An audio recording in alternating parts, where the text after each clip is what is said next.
All right, we're gonna finally get this started. So upgrades we've already done. Large grip module, that's what this is. This is the larger P320 grip module. You get more meat on this back path. You get a bit more of a curve in here, a little bit more of a swell in this back beaver tail. On the sides, it stays the same. This beaver tail is a little bit more prominent than the regular. Let's see, do I have it really quick? Boom, you can kind of see here.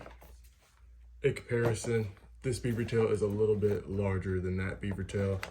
Again, in the back, this is more of a straight curve, straight line a little bit. This is much more of a curve, much more of a swell in the back. I like the large grip module. I haven't met a lot of people that have bought the large grip module for themselves or even played around with it. So if you've never done it and you have full-size large hands like I do, the large grip module is probably going to be the thing for you. Big issue I was getting was forcing a malfunction with my left hand, because this is clear safe, that is a clear direction. I used to ride my left hand very high forward like that, and so I'd always have the issue of forcing this malfunction.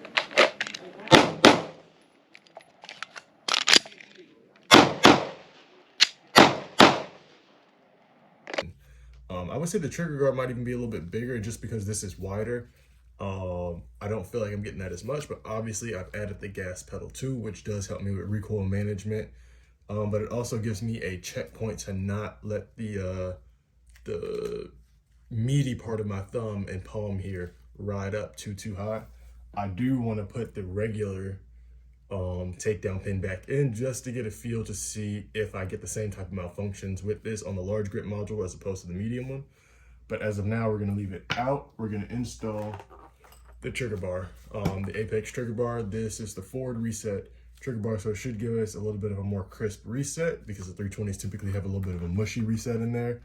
So this should give us a bit more of a crisp reset, probably a little bit more of a defined break in the wall too.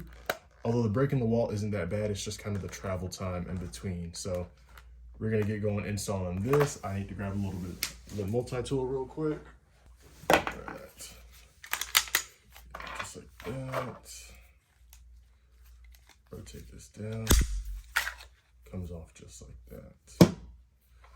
So once we get this off, we might even give this a little clean today. It's a little dirty, but it's still fine for the most part. So when you want to get the actual FCU out, this is what it'll look like. You could actually just take your takedown pin.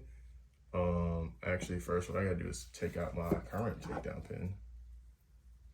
That would be helpful. Like this, just like this, you'll get a little puncher. All you do, just like that, punch it out. It'll come out just like that. And then if you have the regular one, all you gotta do is take the flat part of the takedown pin, throw it right under the FCU like that, push back a few times, it'll lift right on out of there just like that. So this FCU is a little dirty. It can be cleaner, and we do have the 1.6 ounce weight in the large grip as well. Essentially what that feels like is it feels like constantly having a magazine in, or at least, yeah, just having constant rounds in your mag well. That's what the 1.6 ounce feels like. All right, so now that we have this, what we do is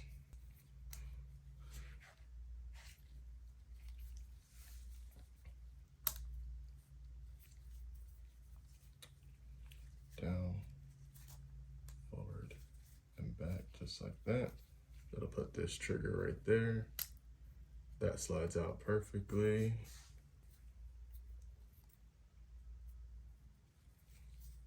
Get this out back.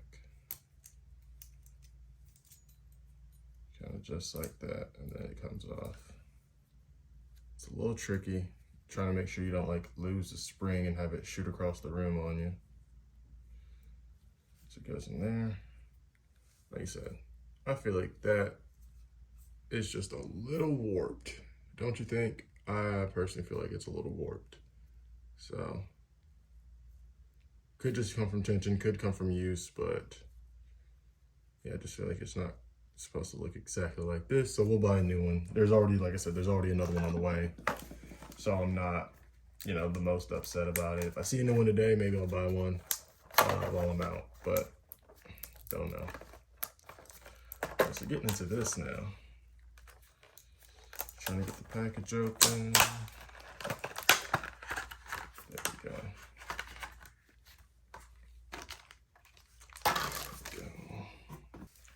Cool. So yeah, Apex trigger bar. Gave that a quick little wipe down.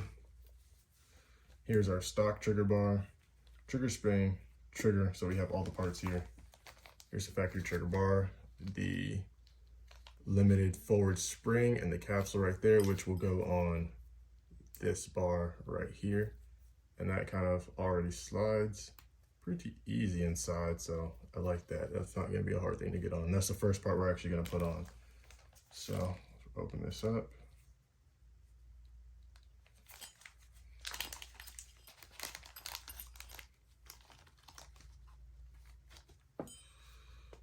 So looking at the trigger bars next to each other, there's just slight differences in the angles of them, primarily when it comes to the back. When you look at them here, this is obviously not the same shape as this. This back angle is a little different than this. And then as you start to get into the front of it, the way that these are shaped from this point forward starts to change from the apex bar to the stock bar. So that's really where the performance is in this half here, and then in this little back portion right here. To get a better in-depth like understanding of that, you can go to SIG Guy, his YouTube channel, and he does a really good job of talking about all of the nuances and stuff like that.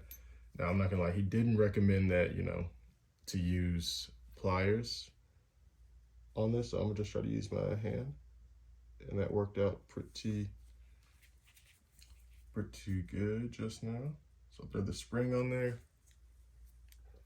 This one you can use pliers for.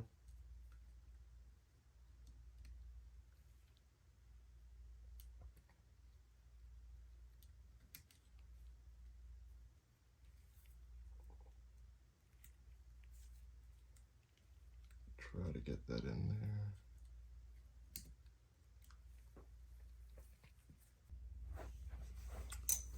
All right, that took way longer than it was supposed to and caused us a lot more stress than it was supposed to, but we finally got the little forward reset bushing and the spring. They're in, they're seated, so that's fine now.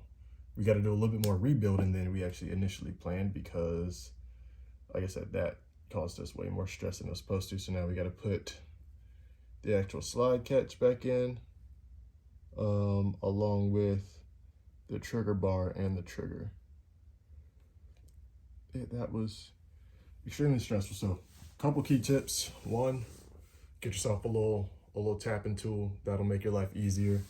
Second thing is throw a little bit of gun oil inside the tube. Let it kind of sit for a little bit. That'll help it lube up, and then it'll go in. Yeah, before that, you'll be fighting tooth and nail with it. But of course, on the video, they make it seem so easy. But then when you get it in real life, it's never like the video. There's always another issue. When you watch SIG Guy do it, he just pushed it in with his thumb, and I spent, 5 minutes hammering it. So there. We want to put this back in. Just take that right through this little hole over here. Try to line that up.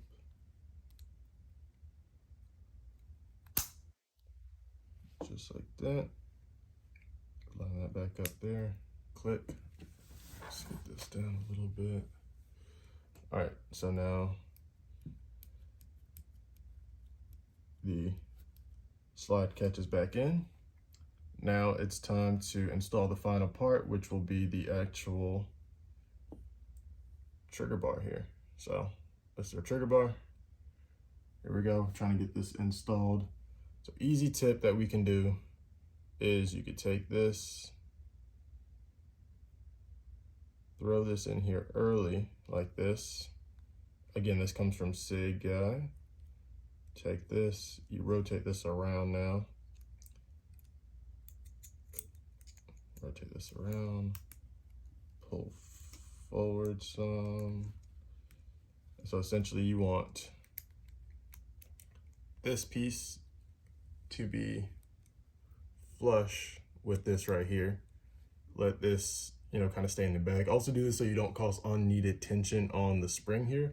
So when I was taking this off before, I just try to finesse the spring off, and that probably caused a little bit of that, you know, dysmorphing in the upper part of it. So doing this doesn't put any unnecessary tension on the spring, and it allows you to actually get it on pretty easy. So next thing you do is your trigger. Let's see what we got here. It's a little dirty, but whatever. We'll just throw it on today. So get your trigger. Try to get that all lined up perfectly. Keep this flat.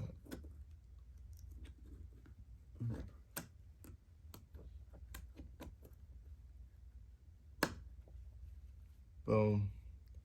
So now that is in. And now what you can do with this is take your trigger bar, is we take it out.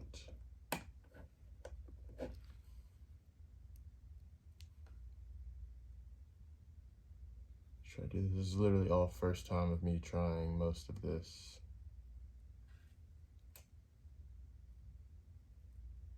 So you get that like that. And then it slides in easy just like that. So boom. So now that's there.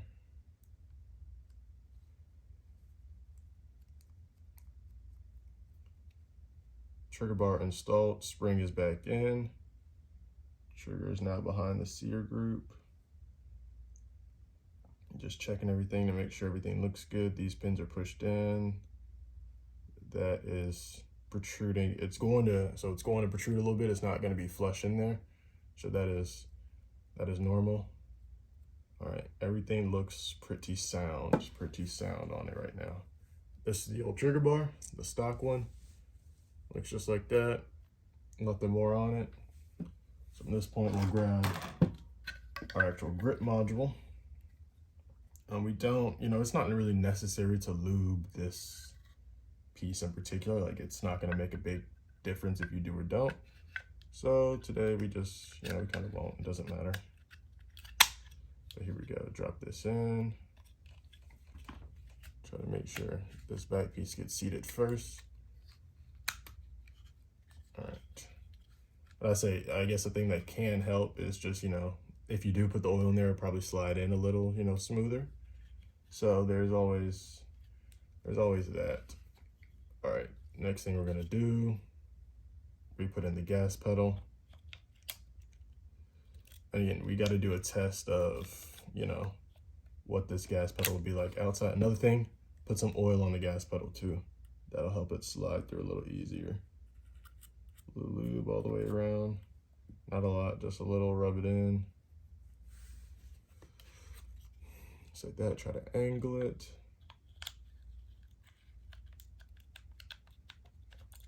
And then it's just a bunch of shimmying, just like that, until it actually fits.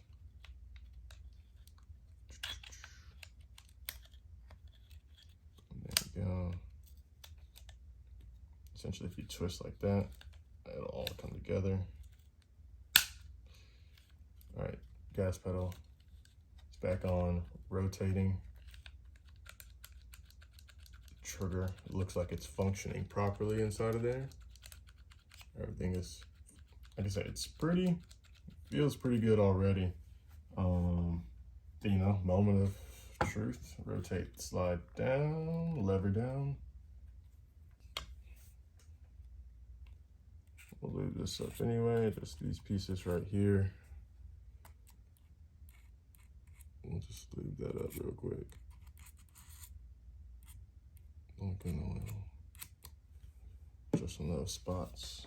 This right now. Can't get my, all right, there.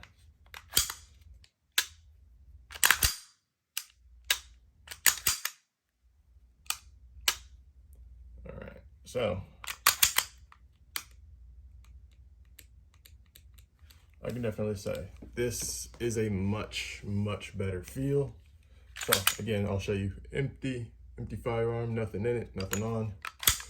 So now I don't know if I quite showed you what the reset looked like before, but now it's a little too late. So now when we come on, this is the wall. So as soon as I touch it, you know, I'm essentially there when I prep the trigger, and that is the brake. And there we go, we're still holding it. That is reset.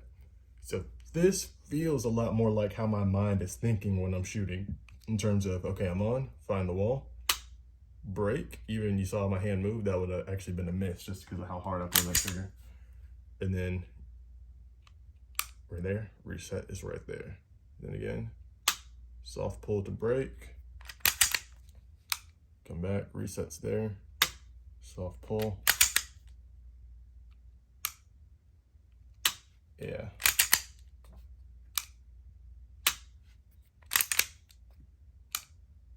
So that is the Apex trigger install. We got it all on, everything's in, everything's working just fine. That hurt my nail a little bit. But yeah, we're pretty happy with everything we got here, so no complaints. Here. That's going on smooth again. Turn. Like I said, wall. It's pretty much as soon as you get there, like, that is the wall. It used to be a whole lot of like movement down and extraness, but now it's just a very crisp, you know, that's going to be the wall immediately. So as soon as I touch the trigger, I'm at the wall. Then I can break that shot off really nice and smooth.